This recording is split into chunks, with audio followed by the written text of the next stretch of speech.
বলছেন, যদি ইমামে হোসাইনের আওলাদ ইমামে আলী আসগরকে ওই দিন কারবালার প্রান্তে রাখা হতো, আমার মনে হয় আল কাউসারের পানি বের হয়ে যেত। যদি জমজমের পানি, যেটা আজ পর্যন্ত এখন আমাদের শেফা দিচ্ছে। ঈমান আকীদা পোক্ত করুন। মুসলমান আহলে বায়াতের মহব্বত, আদব, ইশক, এটার জন্যই কুল কায়নাত সৃষ্টি করা হয়েছে। আমরা এসেছি আমার নবীর জন্য, মরে যাব নবীর জন্য, নবীর খানদানের জন্য।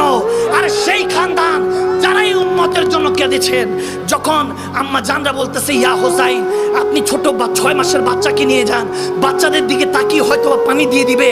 হায় হায়, ওই দিন ইমামে হোসাইন যখন বাচ্চাকে নিয়ে আসলেন, আওলাদ রাসূলকে দেখালেন, তীর দিয়ে উফ করার সুযোগ পেলেন না, তীর দিয়ে তেনাকে রক্তাক্ত করা হয়েছিল।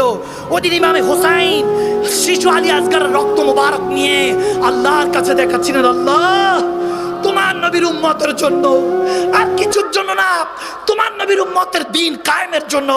আরে পুছতে हो ইসমাইল জবিউল্লাহ को আল্লাহ ने बचा ली। আর দাদা ছিলেন, দাদা পরদাদা ছিলেন ইব্রাহিম খলিলুল্লাহ, ইসমাইল জবিউল্লাহ। জিজ্ঞেস করছেন জিলহজ মাসের 10 তারিখে আমরা যে ঈদ পালন করি, আজকে প্রত্যেকটা অলিগলিতে প্রত্যেক বাবার প্রথম সন্তানটা, যুবক সন্তানটার রক্ত এলাকার মধ্যে প্রবাহিত হতো। যদি ইসমাইল জবিউল্লাহ যদি হেফাজত ছুরি থেকে আল্লাহ না করতেন। শুধু খেয়াল করেন যে দাদার ক্ষেত্রে ছুরি চললো না, নাতির ক্ষেত্রে ছুরি চলে গেল কেন? তাহলে শুনেন মুসলমান, ওই দিন ইসমাইল জবিউল্লাহকে যখন ছুরি থেকে আল্লাহ হেফাজত করছেন, ওই ছুরি থেকে এজন্য হেফাজত করেছেন কারণ তেনার পেশানিতে নূরে মুহাম্মাদি ছিল, নূরে মুহাম্মাদি ছিল।